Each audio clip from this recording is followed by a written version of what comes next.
in the prison? No. Oh, you told me that. Did I tell you about? Oh, dog, this is crazy, man. It was back when they would have the inmates. They would bring them out into like a big dining hall, like in the old prison movies, and so there was a blackout, and it was. I'm in the basement. There's no windows. Now, were you scared?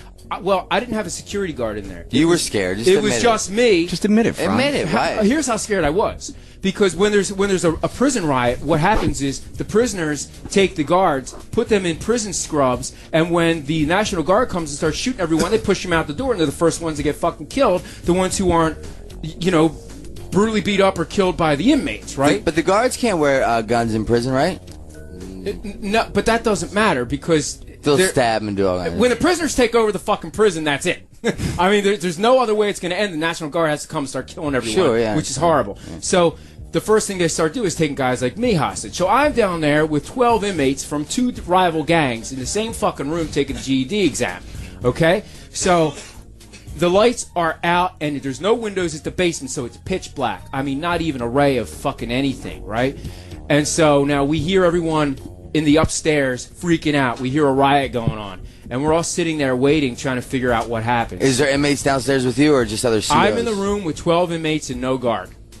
So I'm the first. I'm the first one. I'm the first one they're going to take hostage. So we're all listening. After about 5 minutes, we hear fighting, we hear rioting. So I'm like, fuck this. I'm like, you know what? I'm not going. The first guy that grabs me is going to get. I'm going to hurt him real bad. So I had sharpened pencils. Right. I took off my shoes. I tiptoed into the corner of the room, and I held the handful of sharpened pencils in each hand like this.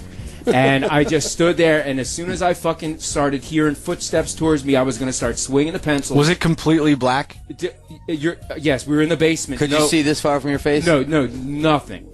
It was so dark. It's not like at night. You could have sued. It's not at night. It's not like at night when your eyes adjust to the light of the moon. Nothing. So now, sounds like a Bill Butler call to me. After about 15 minutes, finally, you could hear the guards take control of the inmates, and finally the lights go on, and we're all looking around, and I'm there in the corner and all the other fucking prisoners have their shoes off, and they're all fucking butted up against the walls too. They're all waiting for the other gang to come get them. Did they, when the lights came on, did you still have your handful of pencils? Yeah, and we all look at each other and we all start laughing. I mean, there's nothing else you could do, but it was fucking tense. We all thought we were going to go down in bloody gang warfare. It was fucking crazy. But anyway, back to my original point.